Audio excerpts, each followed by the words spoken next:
Welcome on the AM News. Let's quickly get into our first story. Barely 3 months after Joy News aired the One District, Some Factories hotline documentary, government has started rolling out interventions aimed at resolving the challenges bedeviling the policy. One of the factories that was badly affected was the APEB Cylinder Manufacturing Company Limited, located at Ewutu-Breku.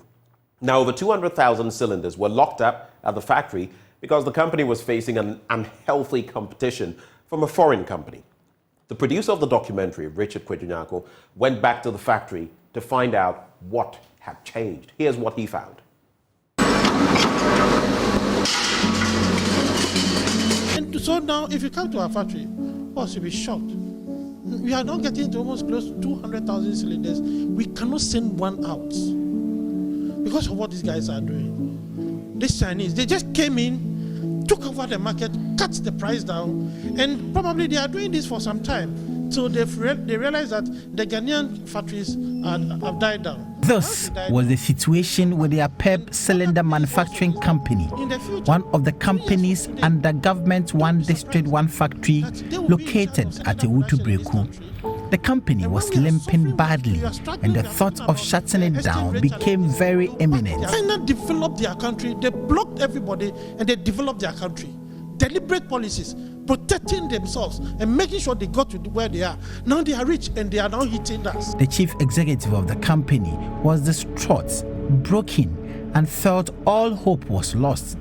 But today, the narrative has changed. So it's been 3 months after Joy News premiered our hotline documentary, One District, Some Factories. We are back here at the APEB Gas Cylinder Manufacturing Company here at Ewutu-Breku. Following your documentary recently on the challenges that we're faced with, by the grace of God, as we speak, our stock levels have gone down. The markets have started responding. Your documentary got the government to take some actions, and as we speak, now the pricing levels have come to a normal level, and so we are all playing in the field. They are still in the markets. We are competing, but this is what we expected competition should be all about. Not for somebody to be unduly be taking advantage. So we are grateful to you and also grateful to the government for taking these immediate steps and bringing us back to life. The workers are busy putting metals on metals to produce the cylinders. The CEO, Philip Asifo, couldn't thank Joy News enough for producing the documentary that has changed a situation that affected the economies of the local community and the businesses of many. The information I got was that the president himself saw the documentary and he wasn't happy at all about what he saw. So immediately he tasked some officials in government to ensure that the issues are resolved. And as we speak, not completely resolved, but at least to the extent that we are now able to enter the market and do our business, I think we are on course. They've also lined up a number of things they are working on our behalf. We hope everything will actually materialize. So I think so far the documentary has really sparked a very good reaction on our behalf. The intervention by government is like a pain relief to them. The government made some actions that were taken, some decisions that were taken that has somehow brought down the behavior or the misbehavior of these, if I should put in a better way, some form of invaders who attempted to destroy the markets. Before the documentary, there were some initiatives, there were some actions that the government had started, but immediately you aired the documentary, as a matter of fact, we saw some speed. We saw some direct interventions. As we speak, government is even making it possible for us to get some off-taker from government, also to sort of boost our supply.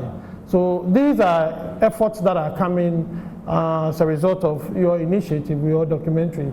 And I think we would appreciate that. The workers the company contemplated laying off are now back in business. The stocks level has gone down, and the company is thinking of expansion. My brother Richard, it's not just us APEB, but we must also at least congratulate you for what you did. At least at the end of the day, your work has also sparked these reactions. Today, the company is now working, and so by the grace of God, all these our workers are also, actively doing something. This is what we want. So what you did has now brought back the workers. At least is now keeping people fed in their homes. That is the kind of work you have done. That is the extent of what you have done. The number of workers almost close to getting to 250 workers. Now we are even now moving to the level of expansion. As we speak, we have other arrangements to move to other areas. So that should tell you the effects of what we have done. We thank you for that also. We thank the government for the intervention, but most especially your intervention has actually brought about a lot. Joy News has been exploring other interventions government has put in place to bring the dead factories under government 1D1F back to life. For Joy News, Richard Kwejunya report.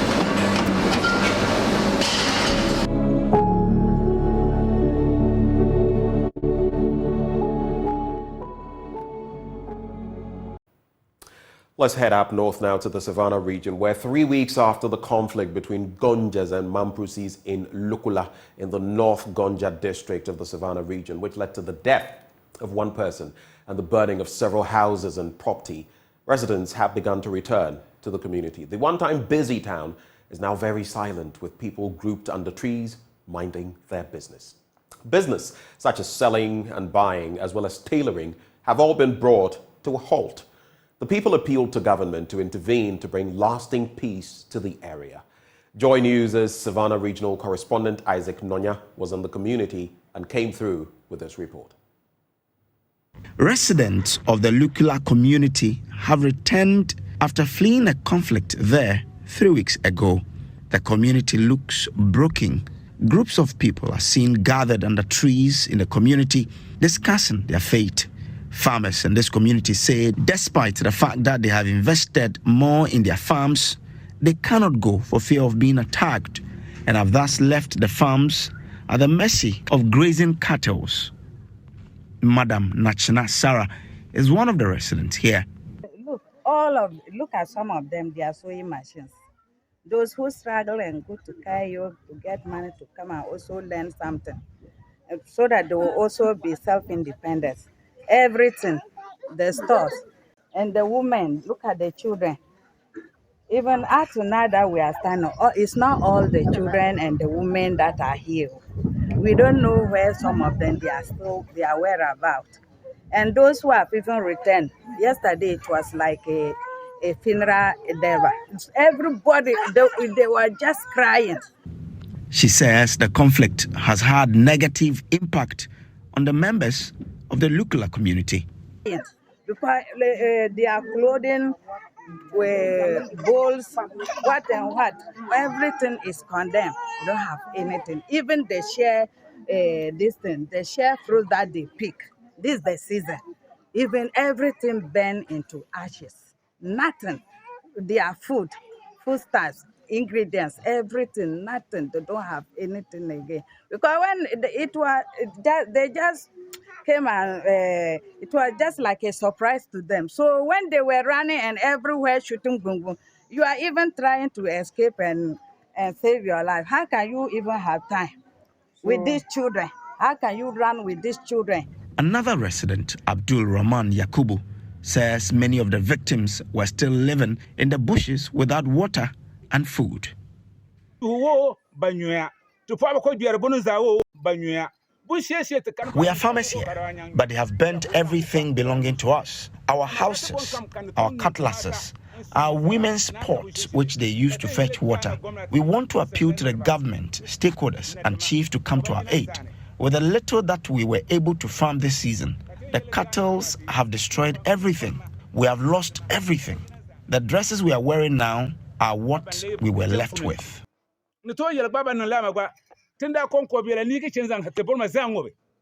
Shaibu Isahaku is an opinion leader of the Lukula community.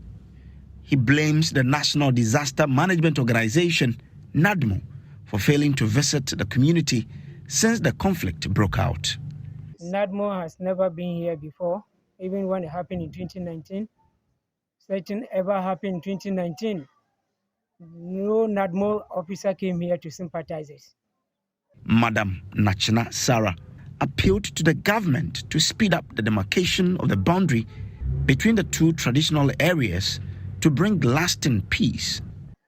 So, on the behalf of the women, what I want to tell the government is that they should come to our aid and help us. And the most important thing is our distance, the demarcation of the land, because this thing is not the first time that it has happened. So even if all this help has come without the demarcation, if they give us help, one day they'll come and spoil it again. They'll come and destroy everything again. This time that we are even lucky that it's only our father, our clan head that we lost. No? We don't know what will happen next time. So we are begging and pleading to the government, to the local government and the chiefs. They should all come to our aid so that the demarcation will take place and everybody will have the. They can only hope for the better. For Joy News, Isaac Manya's report. Let's stay in the northern belt. Access to primary healthcare in the 5 northern regions of Ghana has improved from 40% in 2017 to 85% at the end of the first quarter of 2023. Government says the improvement is in line with its goal of attaining universal health coverage. At the final dissemination forum between the Ghana Health Service and the Japan International Cooperation Agency in Accra, the Upper West Regional Director of Health Services, Dr. Damien Punguire, attributed the jump to an enhanced capacity of community health workers, but maintained the exodus of health workers remains a challenge. My colleague, Carlos Caloni, has more.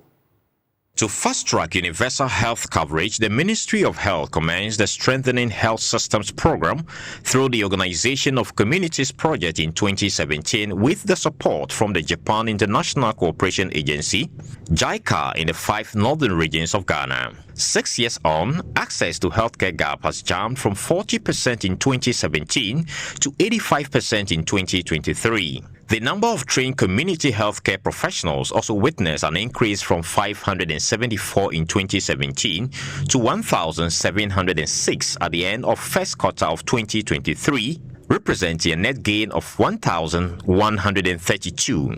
Revealing this to Joy News at the final dissemination forum between the Ghana Health Service and JICA in Accra, the Upper West Regional Director of Health Services, Dr. Damien Punguire, called for sustainability in the gains made so far.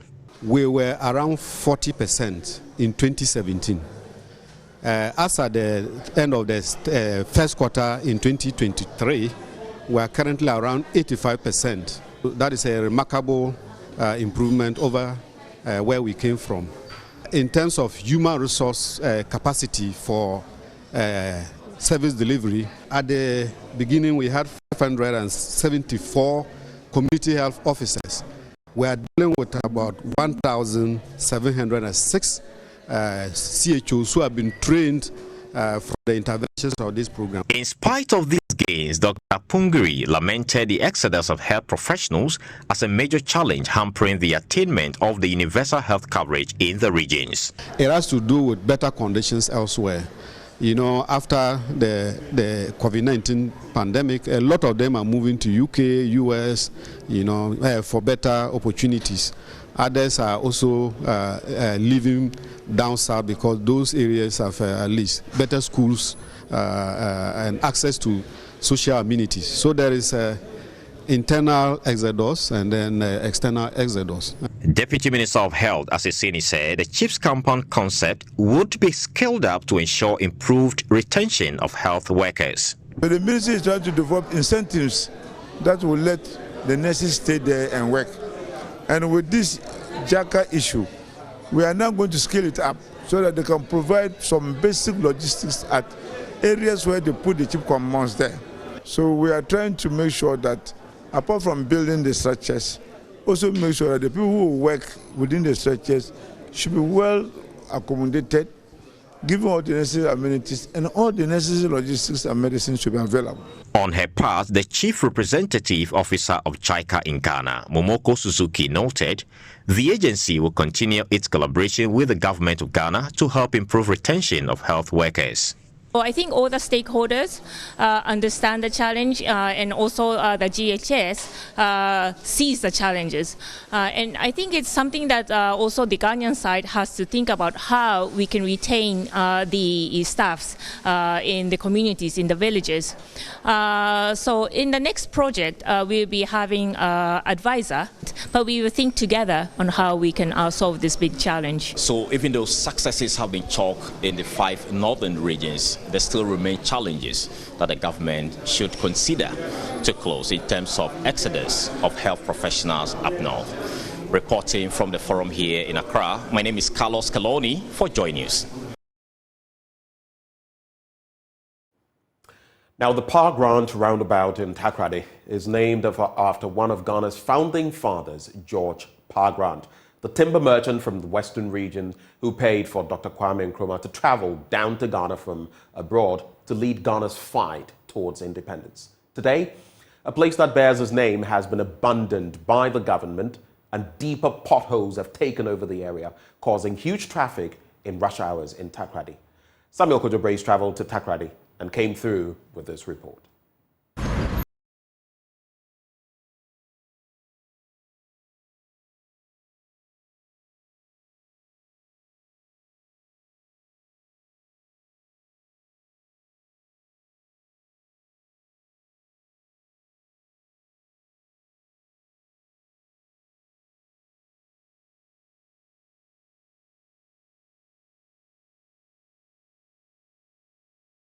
The potholes have been developed in the southern part of Runabout and northern part of Runabout being developed. So we are waiting for eastern part of the Runabout to develop, which I think that it's a serious thing that we ought to look at. Unfortunately, we can't tie the reason why we can't do this route to Russian and Ukraine war and COVID. We can only tie it to the fact that it's a critical route that needs to be maintained. That's Charles Mintaba, a social commentator in the Western region, lamenting how deplorable the Park Ranch roundabout is currently. This route is critically important, as I cited. As we stand here, if you want to go to any part of the city, you can go, because all roads coming from any part of the city, New Takoradi, Sekendi, Vodafone, ECG, town, link up to the Park Ranch. So that is why I think that it is so critical that we cannot waste time. We have to forgo other areas and ensure that this is fixed concerning the critical nature of this route. The Park Ranch roundabout is a very critical route in the Sekendi Takoradi metropolis. It connects most part of the city to the Takoradi harbour, 2 important hospitals, the Gapoa and European hospitals. It also connects the ECG regional office, the GMPC operational headquarters, GASEM, and the main market centre, among several other important places in the metropolis. The sad story, however, is that the stretch is riddled with potholes. This hole was once small, but it was ignored for several months and has now widened into a huge one, best described as a king-sized bed capable of accommodating more than 2 adults. There is even one that has deepened and collects so much when it rains that it looks more like a swimming pool. So this is the Park Ranch roundabout here in the Sekendi Takoradi metropolis, named after one of Ghana's founding fathers, Park Grant, George Park Grant.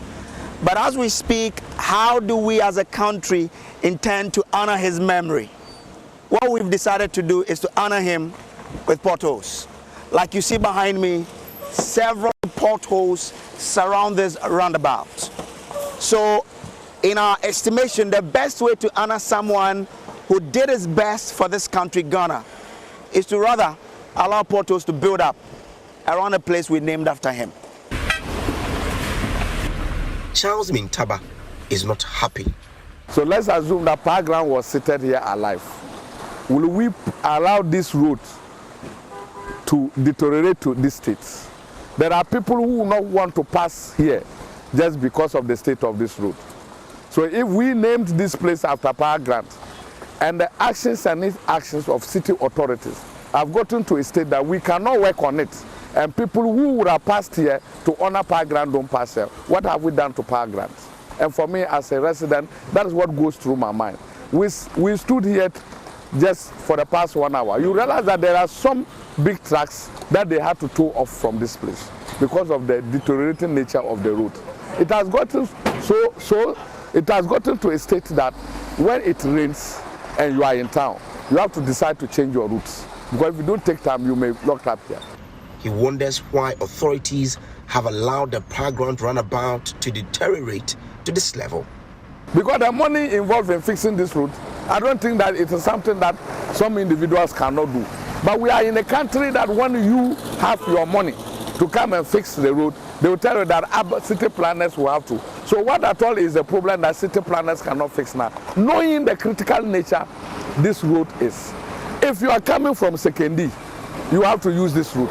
If you are coming from Beach Road, ECG, GSTS road, you have to use this road. If you are coming from Ghana Telecom, you have to use this road. If you are coming from town, Market Circle, you have to use this road. If you are coming from New Takoradi, you have to use this road. So the question is that the critical nature of this road should not have potholes develop around a prominent person who we name after him, Parkland.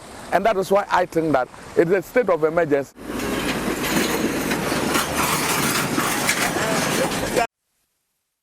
Driver John supplies mineral water in the metropolis. He says it is sad that all the officials of the region use this stretch but have looked on unconcerned. We have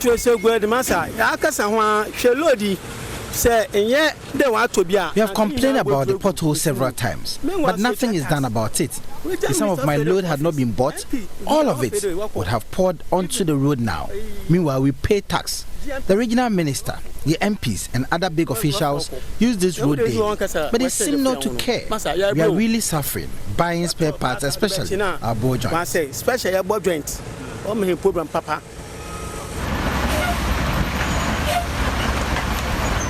To protect their vehicles from slumping into potholes, some drivers have now resorted to climbing into the perimeter of the roundabout, destroying the curbs. Being in Sekendi Takoradi, the capital of the region, yet look at the state of our road. Is it good? This is a disgrace. It must be fixed. We are really suffering. When you move a little, your car scratches the surface of the road because of the potholes. The last time, my friend dusted his sump here. To Charles Mintaba, the city authorities must act quickly to get this fixed. So I appeal to city planners, urban routes, the regional minister and the metro chief executive that this is beyond where we have to allow you to, considering the critical nature and why this place was named after a very important person. For Ghana's independence cannot be discussed unless it is linked up to Parkland. And Parkland roundabout cannot be discussed unless it's linked up to the major roads of this city. That is the need where there's an emergency, there's a need for us to work on it. When will authorities intervene and solve these challenges? Your guess is as good as mine. From the roundabout, the Parkland roundabout in Sekendi Takoradi, for Joy News, I am Samuel Kojo Brace.